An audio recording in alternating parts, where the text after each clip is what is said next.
I'm Autumn Adams, 28 years old, and I never imagined my own sister would be the one to end my career with a single phone call.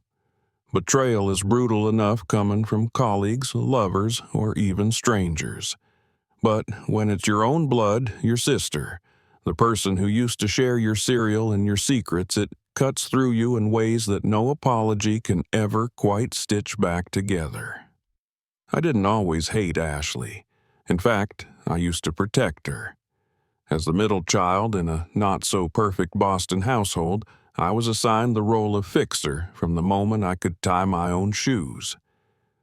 Our parents, Margaret and Richard, were big on appearances but short on emotional bandwidth.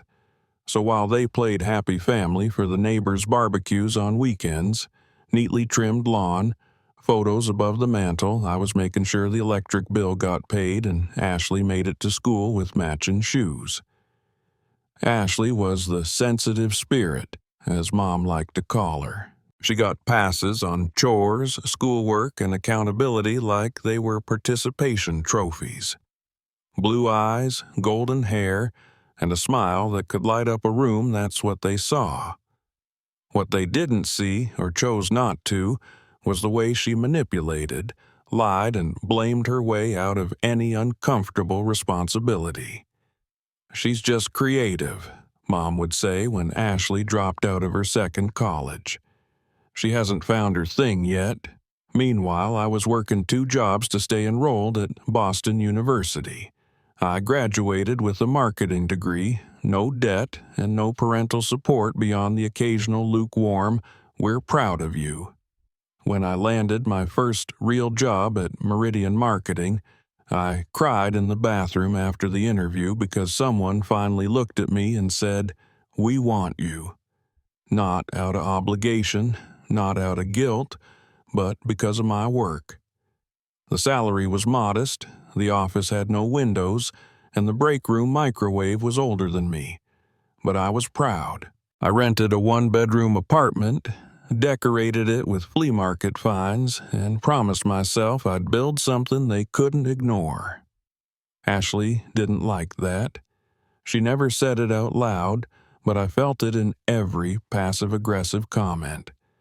Like when she saw me get dressed for my first day and said, "Wow, power blazer, very Hillary Clinton goes to Staples." Or the time she accidentally spilled red wine on my only formal outfit the night before an important client pitch. My parents always brushed it off. "Don't be so sensitive, Autumn. Ashley was just trying to help." When I was up for a junior director role after 2 years, I told my family I wouldn't be coming to Sunday dinner. "I need the weekend to prepare," I said. Mom sighed into the phone. "Of course your job comes first." Ashley was going to share some big news, but I guess that can wait. Later, Ashley called. "Thanks for ruining my announcement," she snapped. "You're always so self-absorbed with your career. It must be nice to always have people clapping for you." Then she hung up. I remember staring at the phone, then at my laptop screen filled with presentation slides and charts and market strategy points. I told myself to let it go. Focus. This presentation could change everything. The morning of the pitch, I dressed in my best suit and walked to the office early. When I scanned my key card, the door beeped red. Denied.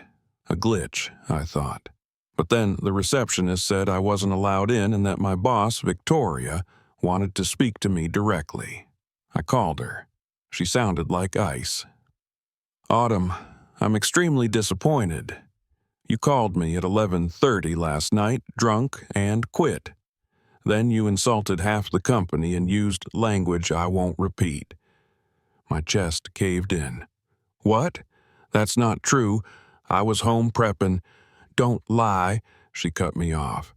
"I have a recording." She hung up. I collapsed onto the bench outside the building. Minutes later, a friend from accounting sent me a clip. It was a voice almost exactly like mine, slurred, cruel, saying racist, awful things. My stomach turned. It wasn't me, but it was someone doing a damn good impression. Only one person could mimic my voice that well: Ashley. She used to prank my friends with fake calls when we were teenagers. I thought it was a dumb party trick. I never imagined she'd weaponize it, but she had, and now I was jobless, reputation scorched, dreams ash. I stormed to my parents' house. Ashley was there, scrolling through her phone like nothing had happened. "You called my boss and got me fired," I said. She blinked. "What are you talking about? Don't lie." I played the recording. For a moment, she smirked. "I was going to tell them it was a prank today. I didn't think they'd fire you." "A prank?" I hissed. "You ruined my life for a joke?" My mother entered the room. "Calm down, Autumn. Ashley was just trying to be funny." "She impersonated me," I said. "Said horrible things. They'll never hire me back. Maybe no one will." My father crossed his arms. "Well, maybe it's a blessing. That place didn't appreciate you." Ethan, my brother, walked in and shrugged. "You're overreacting. Just get another job." I looked at my family people who had watched me crawl out of nothing to build a future and realized they didn't care. Not really. Not about me. That night, I cried so hard I thought I'd burst a blood vessel. My savings barely covered 2 months of rent.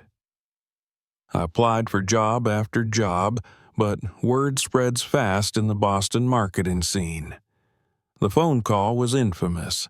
I tried explaining, but how do you say my sister faked a drunk call pretending to be me without sounding unhinged? Interviewers smiled politely and ghosted me after.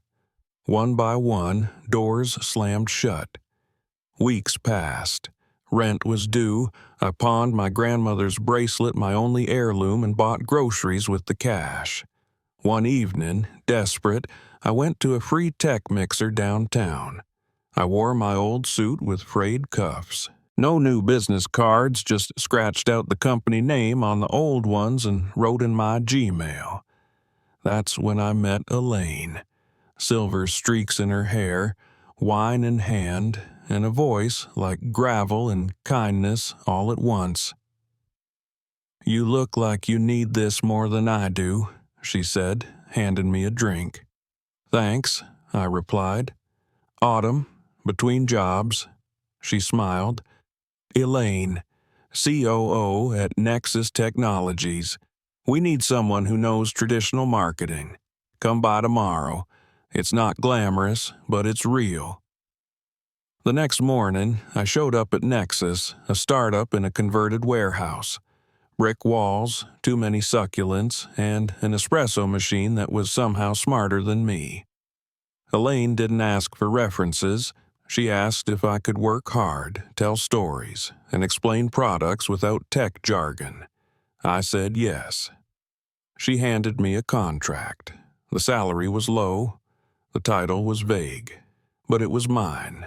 I started as a coordinator, ran their social media, wrote blogs, answered emails no one else wanted to read. But they listened. They valued ideas. One day during a brainstorm, I suggested explainer videos for people over 30. Simple, funny, human stories about money awkwardness. The room went quiet. Then Noah, the product lead, said, "That's actually really good." The campaign rolled out and tripled our engagement. User retention climbed. I started walking with my head up again. Bought back the bracelet. Adopted Bella, a one-eyed rescue mutt with anxiety issues. We were a pair, scrappy, loyal, misunderstood. I worked late, but not because I was afraid of being replaced. I worked late because I believed in something, and slowly I began to believe in myself again. 6 months later, Nexus secured a $15 million investment round. Elaine called me into her office. "Your campaign was what won them over," she said. "You've got a promotion coming, and options." I blinked. "Like stock?"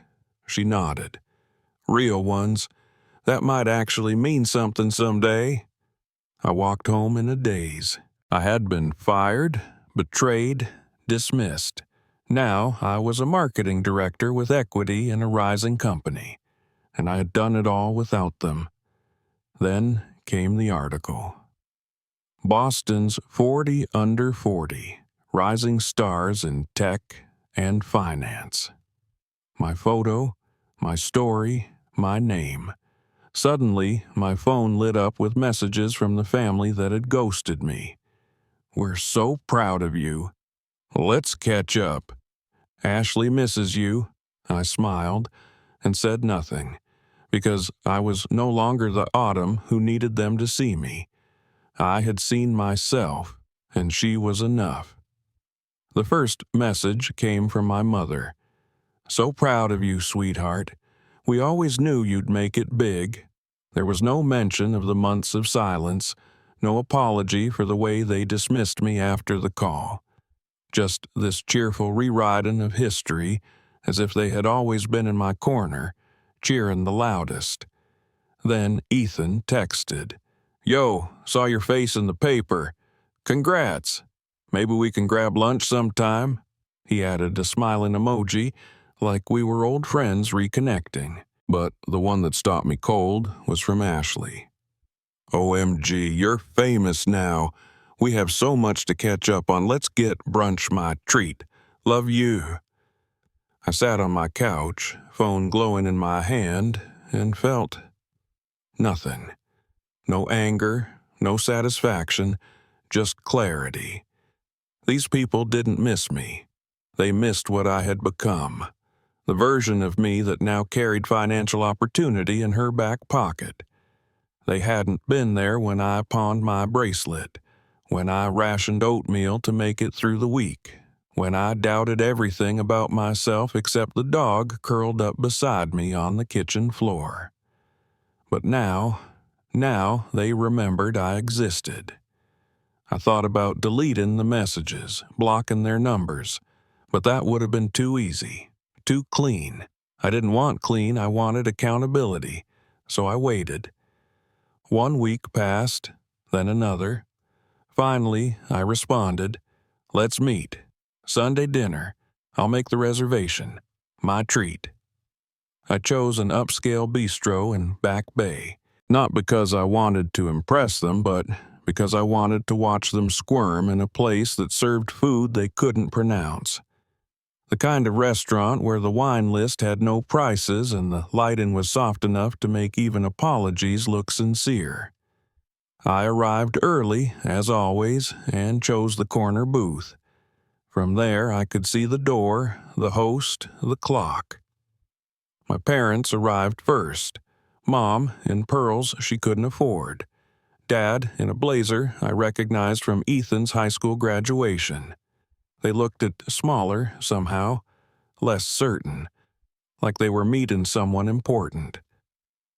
Ethan showed up next, dragging along a woman named Kayla, who clearly didn't know the full story.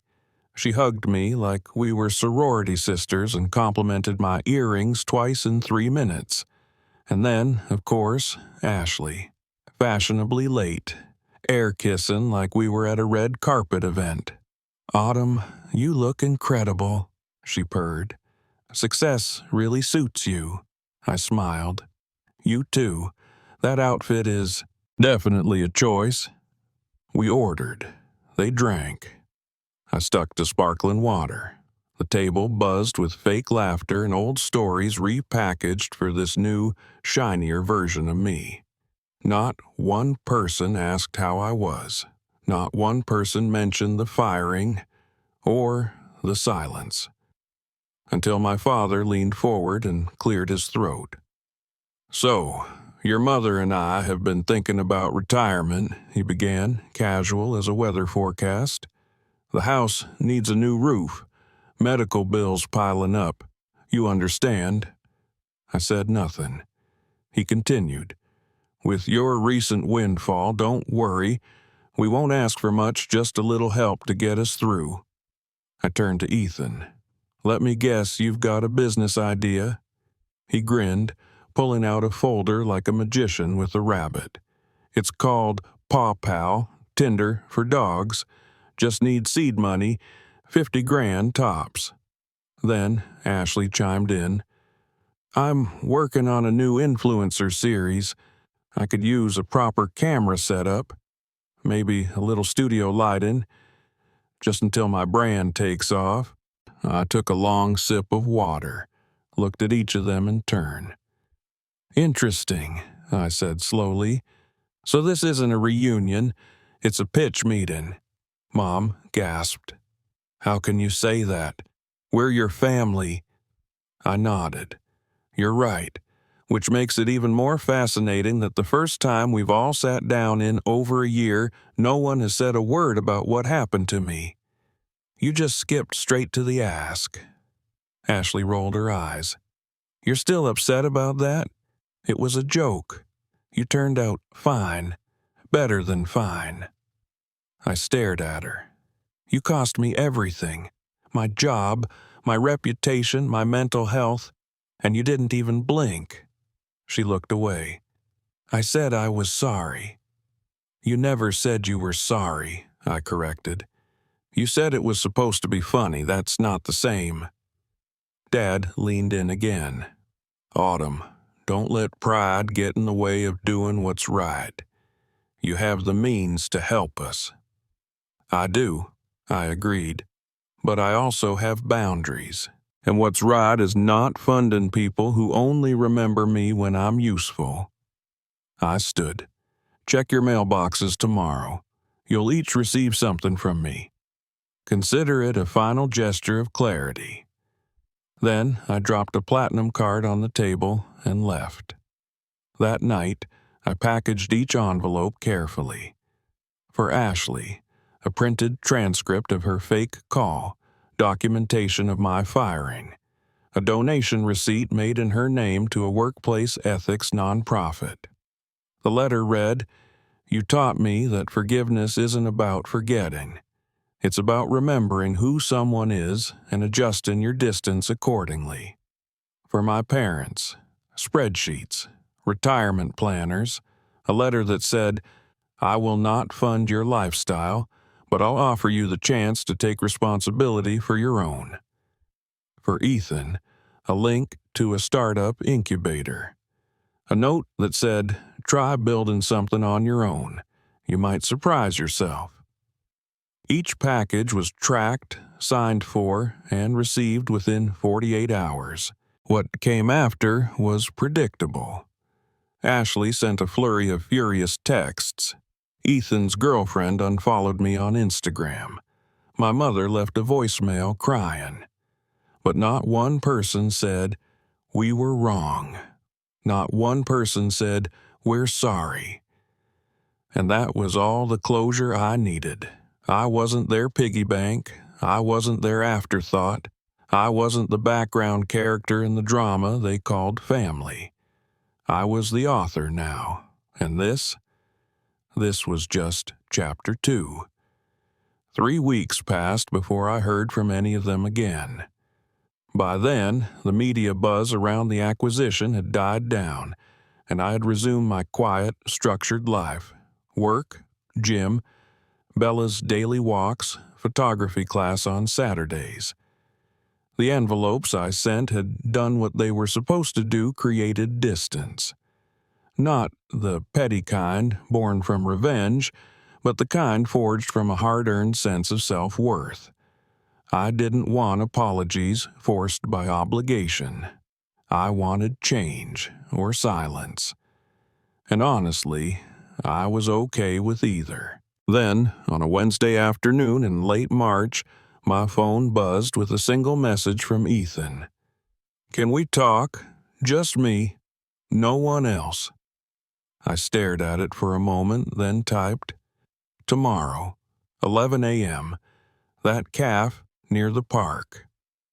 It was the one with mismatched chairs and a no-laptop policy, the kind of place where people came to talk, not perform. He arrived on time.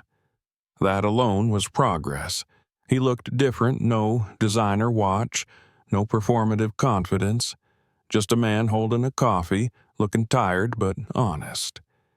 "Thanks for meeting me," he said, settling into the chair across from me. "I read everything you sent. Twice." I nodded, letting the silence stretch. "It hurt," he added. "Not because you were wrong, but because you were right." That startled me more than I expected. "Most people get defensive," I said. He smiled faintly. "I did, for about a week. Then I started thinking about everything that happened and all the things I let happen. I realized I didn't stand up for you because I was afraid of rocking the boat. I figured if I stayed neutral, no one could blame me." I looked at him. "But silence is a choice, too." "I know," he said quietly. "I just wanted you to know that I see that now, and I'm sorry." Something shifted in me at that moment, and it wasn't forgiveness, not yet, but it was a beginning. We started meeting once a month after that. No big family talks, no deep dives into the past, just coffee and honesty. He told me he'd enrolled in a small business course at community college, not to impress anyone, just because, as he put it, I figured if I was going to dream, I should at least do the math. It was the first time in years I saw him as more than a passive bystander in our family dynamic. I was starting to believe he wanted to be better. I wasn't naive enough to expect a full family redemption arc, but one real connection was more than I'd ever had before. Meanwhile, work at the new company, now merged into a larger tech conglomerate, was both demanding and exciting. I had a team of 12 under me, and for the first time, I felt what it meant to lead with integrity. I ran meetings with clarity, mentored interns who reminded me of a younger version of myself, and implemented a flexible work policy that prioritized mental health without compromising performance. One of the interns, a sharp and shy girl named Lena, once stayed behind after a team review. "Can I ask you something personal?" she said, shifting nervously. I nodded. "Did anyone ever not believe in you?" I smiled. "Constantly, even people who should have." She blinked. "So how did you deal with that?" I paused, then said, "I built proof so solid, even their silence couldn't deny it." Around this time, an email arrived that caught me off guard. Subject line, Ashley. For a second, I considered deleting it, but curiosity overruled instinct.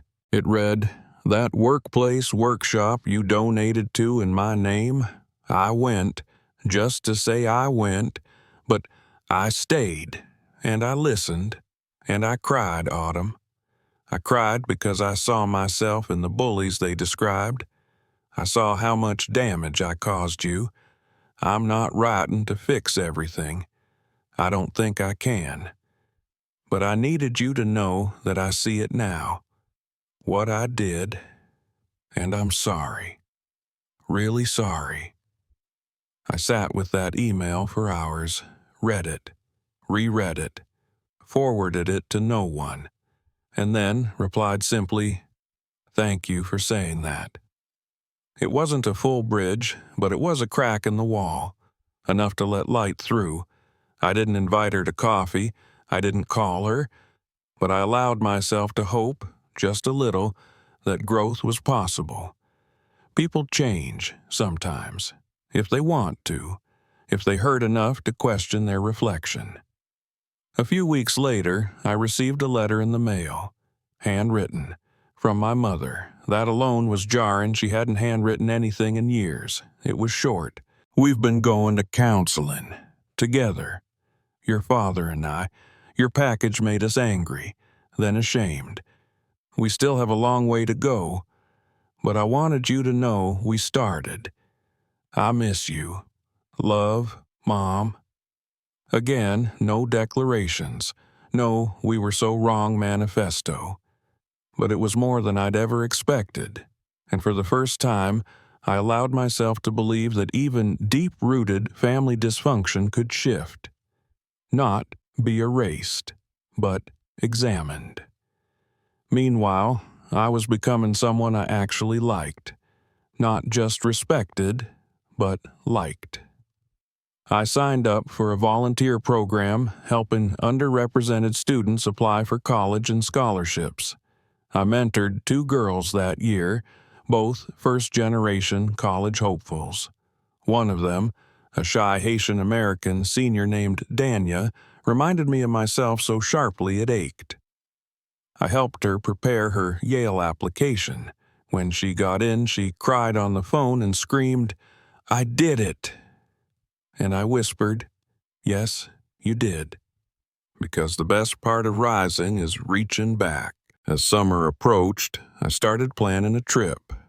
Not for business, not for networking, just for myself.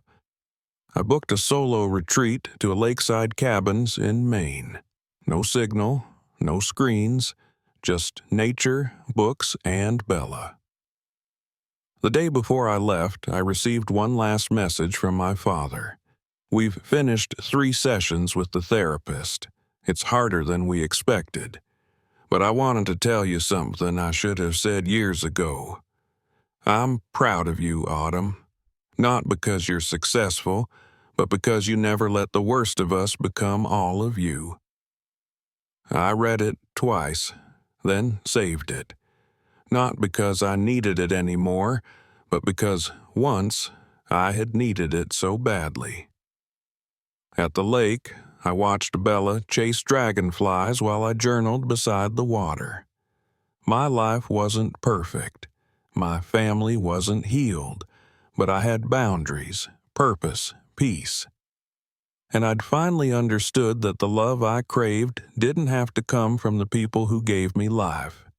It could come from the life I built, the one I chose, the one I owned. And as the sun set over the still water, I whispered to myself not in bitterness, but in triumph. They may have knocked me down, but I got up and I built higher than they ever dreamed I could. By the time fall arrived, the air had shifted. Not just outside where the Boston trees glowed in amber and rust, but inside me, too.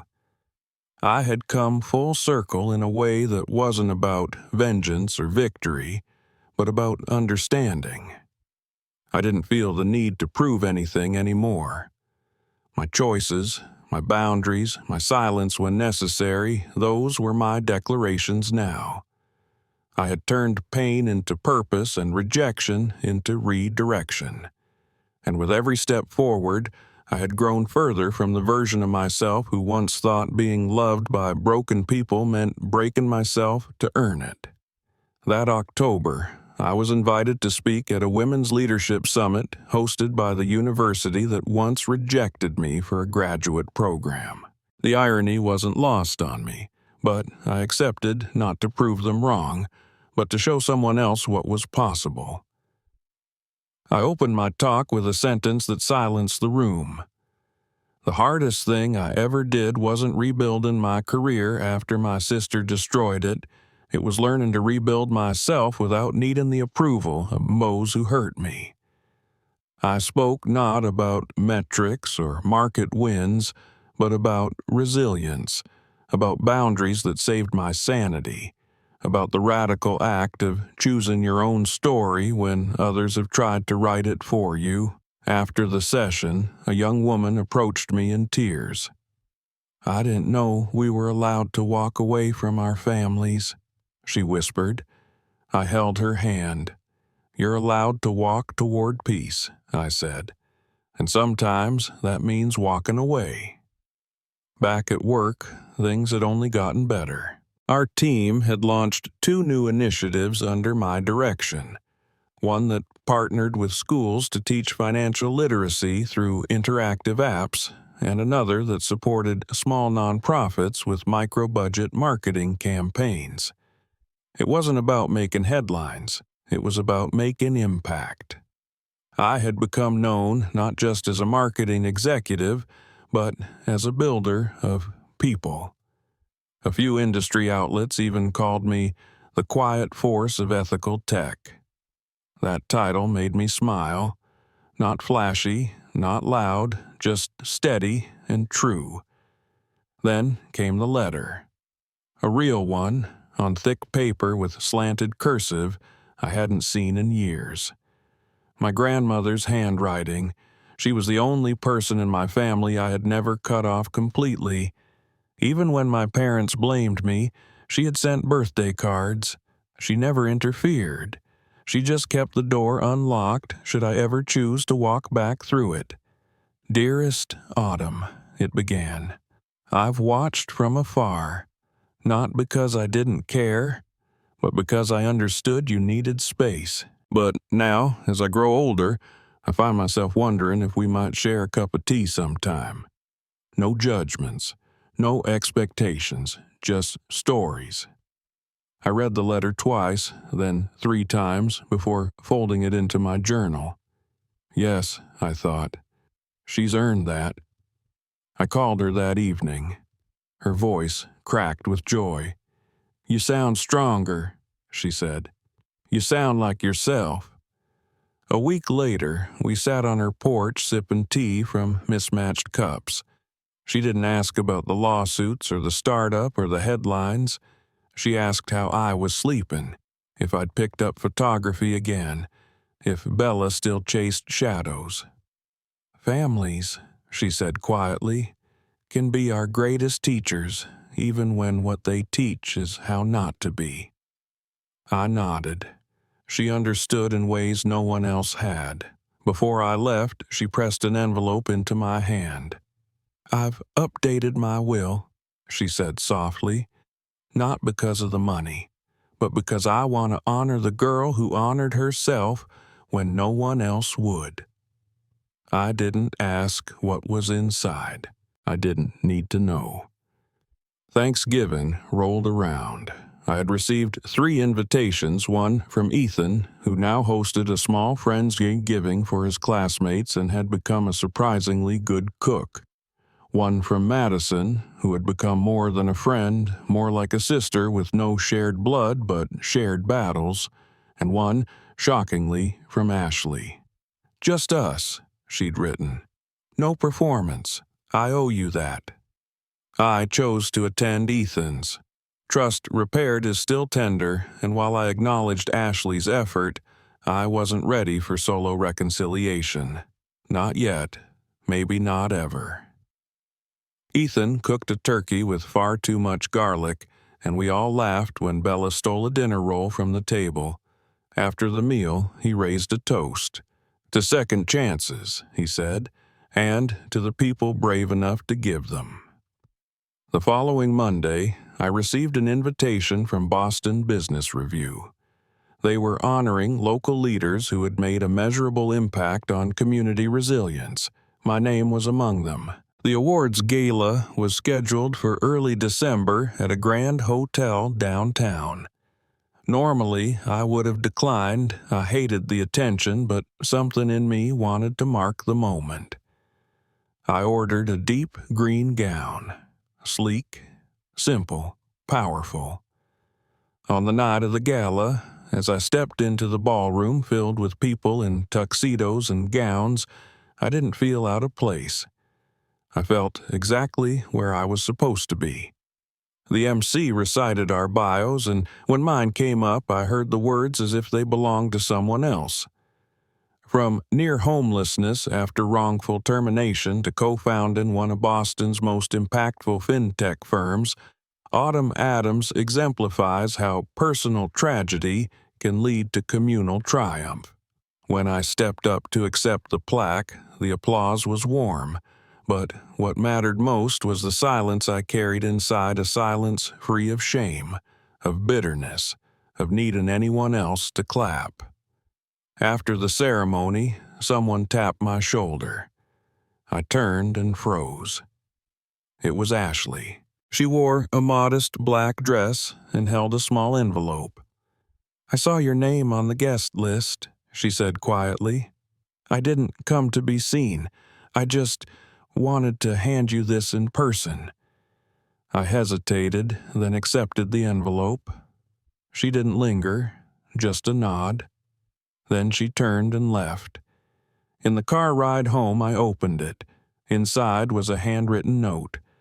No ask, no excuse, no manipulation, just this thank you for not becoming me when I became the worst version of myself. I am trying to become someone who deserves to be called your sister again. No rush, no pressure, just hope. I didn't cry. I didn't scoff.